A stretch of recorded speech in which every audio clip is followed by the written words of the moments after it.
Hello everybody, what's going on? Jerome here, and today I have you guys some Pokemon Tower Defense gameplay, and I am really happy to say I finally beat Cinnabar Gym. Now you may have noticed that my setup's a little bit strange, and that's because I got a hint from a subscriber about how to beat this one. I normally do that whenever I have a little bit of trouble, and you guys are always able to pull through, which I'm very happy about. But without further ado, let me explain my strategy, why the Pokemon are like this, and just thank you to the subscriber that actually suggested it. Just once again guys, whenever I ask for help, feel free to comment it down below. I do read the comment section, and I like seeing some things down there, especially things that help me out. But anyway guys, what we're doing here is basically using Pokemon that only know Solar Beam, and the reason for that is because when they're Solar Beaming, they can actually end up chaining not just other Pokemon that are in the same track, but they can chain down below and hit the Pokemon that are coming through the bottom. So basically at the end, instead of being left with like 100 enemies, last time I did this and I actually ended up beating it, I was left with a total of 4, and they were all Aerodactyls that were damaged extremely heavily. So basically the moral of the story is that when you do this long enough, basically all the Pokemon down there will either die or there'll just be so little left that it won't even really make a difference. And it kind of helps you out a lot in that regards. To be completely honest with you guys, I don't think I'd ever be able to beat this without that suggestion, and I never would have came across a strategy like this, because this is, you gotta admit, as far as strategies go, I have to say, this is probably one of the craziest strategies that I've had to do or try out beforehand, and to me, it didn't even take that much training, because I already had these guys leveled up from the last time I needed to get a bunch of grass types together to kick some ass, but just in general, it's crazy to me that they are so effective against these guys, because most of them are fire-type Pokemon, but I guess if you have enough firepower of any kind, it doesn't matter what type of Pokemon they are. If you're doing damage to them, you'll continue to do damage to them, I guess. And I guess that's a cool part about Pokemon, is even when moves are not very effective, sometimes it can still be beneficial to do them, just because, you know, strategically speaking, it might work out. I don't know, though. GG. On a completely side note, guys, I'm really hyped up because tonight I'm going to get to try out my Need for Speed game that Machinima sent me, which is really cool. They sent it to me about like a week early, and I'm going to probably film that tonight, and then you can expect videos of that tomorrow, so I'm really excited about that.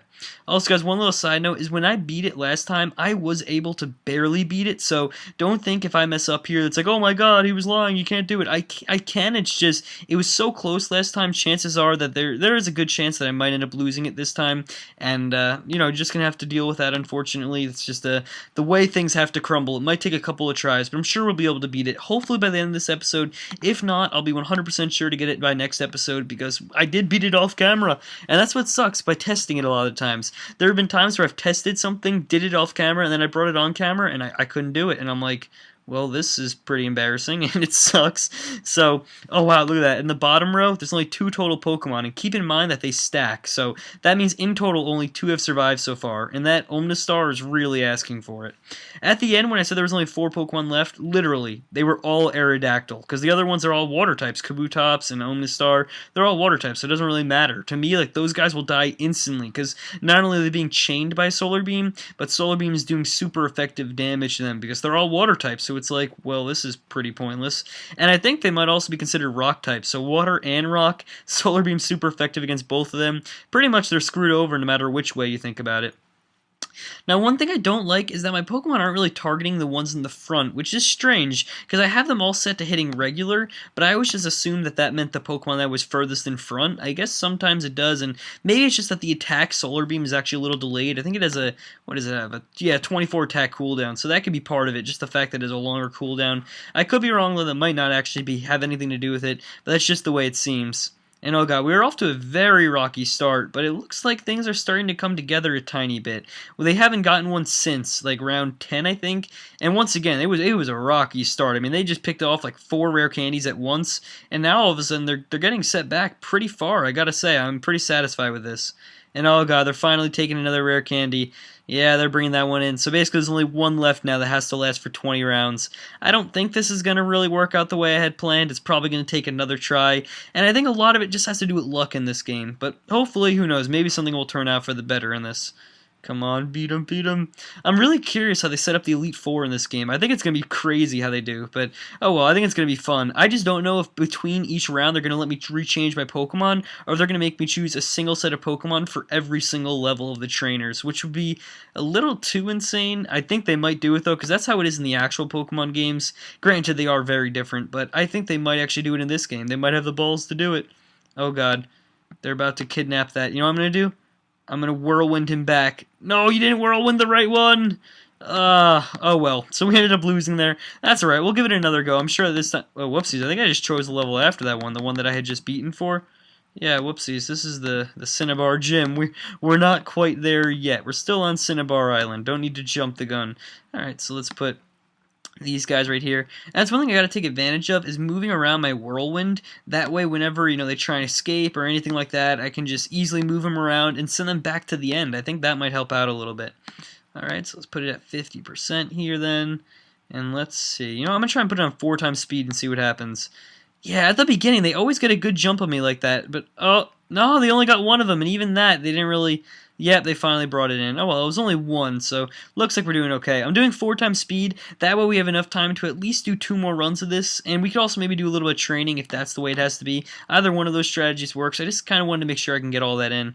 And certainly this axe is good training. As you can tell, I've already leveled up a couple of Pokemon as it is. So sometimes just practicing doing this will actually serve as a good training device. And yeah, look how much luckier we got this time. Last time they got lucky and broke through our lines. This time it's a complete different story. We're already on wave 13. And I think they've only collected 1 rare candy. Unless they took one under my nose and I wasn't paying attention, I'm pretty sure they've only gotten 1.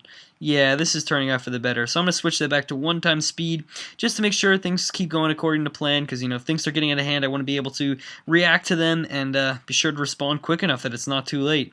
The one thing that pisses me off, though, sometimes is that Pidgeot uses Whirlwind sometimes right after they pick up the rare candy. So all it does is send them, let me use the Pokeball as an example, send them this way and then back.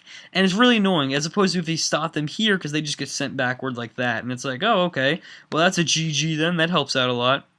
Also, guys, earlier, right before I filmed this, I didn't even think about it, but I got another shiny Growlithe. I got shiny Growlithe earlier, and of course, they sent Growlithe out of this place on Cinnabar Island, so now I think I'm sitting on 3 different shiny Growlithes, and I don't know what to do with them. So either I'm going to give them away, or I'm just going to trade them off later on when I need new Pokemon. I might trade, because when I get to the Elite Four, I'm sure I'm going to need a whole new set of Pokemon that are really high leveled and really badass, so that's probably what I'm going to end up doing. But in the meantime, I have a long time to really decide that and think about it. I'm also kind of sad because I'm sitting on a stockpile of traded Pokemon that are pretty good that I just never bothered using because I didn't really think that they would come in that much handy, and as time went on I just kept forgetting to switch them in with my new Pokemon, and now I'm sitting on a stack of level like 70 legit Pokemon, and I have a ton of Pokemon that I traded for, and it's like, it's a little too late to put them in there, but I'm glad I have them because something like Alakazam, I have to trade for, so if it ever turns out that I need him, at least he's there for me to use, whenever I really can. So he's kind of like a little fail-safe, I guess you could say, for whenever I need. Oh, there we go. Kicking ass right now. Come on, let's go. Oh, no, Ponyta! Oh, okay, thank God. I thought Ponyta was going to score there. And yeah, look at the bottom. This is what you have to deal with, really. It's just like 4 or so Aerodactyls that all have like that much health down there. As you can tell, it's really not much health at all. So, and actually, some of these might actually faint right here, if we're lucky.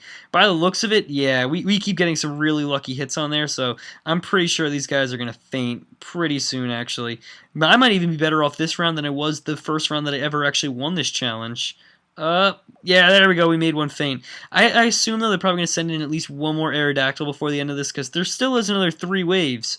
So, I think so. Wait a minute. Is there 2 Aerodactyls in that one right there? I think there might be 2 at the exact same place, in which case that would be really weird. No, okay, it was just the appearance of it. For a second I got worried there. I was like, wow, that would really suck. But at the same time it wouldn't, because they would take double the damage whenever a Solar Beam hit them, because, it chains the attack and hits multiples of them. Yeah, it's looking like we're going to have to finish off again against 4 people, just like I had last time. So, let's hope for the best here. Come on, come on. Let's see. Oh, shoot. They're going to have 5. That's annoying. Please. The Pokemon up top are going to stop coming out soon, so if I don't end up killing one of them by the next, I guess we'll say, like, minute or so, then that means we are screwed, that we're going to have to kill 5 of them down there. That's going to be crazy. Oh, there we go. We picked one off. And I know for a fact we can kill at least 4 of them. But there we go, guys. The top is pretty much set up. Yep. There's just 1 Pokemon left. Let's see if we can use him to chain an attack. Anything, line up anyone. Hey, we ended up hitting one right there. That was pretty nice. Hey, we hit a couple of them still. Alright, here we go. We're going to have to choose one by one. Alright, Venusaur, nope, I got to time this. I'm going to time it so that he only really takes damage from this one guy here. Come on. There we go. Oh, can you take out 2 Venusaur? Wow. Venusaur, my man. Taking out 2 of them. We'll use Synthesis on you so you can sort of heal up. Let's throw a Vileplume to the waist right here just to do a little bit of damage. He's obviously not going to win this battle, but at least he'll do a little bit of damage. He'll serve me right. He'll make me proud. Alright, let's put you right here, shiny Vileplume. You know what, actually, let's put 2 Vileplumes in a row, see what happens. I think that way it'll preoccupy some of them so they're not all taking the blunt of the damage. Yeah, that looks like it might have done the trick right there. Pretty much going to be a big breakthrough here. Anyone faint yet? Wow, no one fainted yet. We still have 1 more Aerodactyl left, and we have a fully leveled up Venus. Holy shit, did I thought Venomoth fainted, but apparently I just never successfully put him down. But there we go, we beat Cinnabar Island, now on to Cinnabar Gym. I'm just going to take a look at the layout of this, and then we're going to call the video quits, so let's see. Oh, we have the top and the bottom. Again, is it literally the same exact thing? Because that'd be pretty dumb. You know what, I'm going to put these Pokemon here, and we'll see what happens then. Alright, Ponyta's. What the fuck? It looks like he's moving pretty quick. Still not. Mother of God, he has a Moltres. Alrighty, guys, so that seems like a good place to call it quits. Anyway, thank you all for watching. Hope you guys enjoyed, and stay tuned for more Pokemon Tower Defense in the future. Also, be sure to leave in the comment section below how I'm supposed to beat this level, because I didn't get a good look, but I have no clue how I'm going to beat a Moltres. So anyway, guys, thank you once again, and have a good night.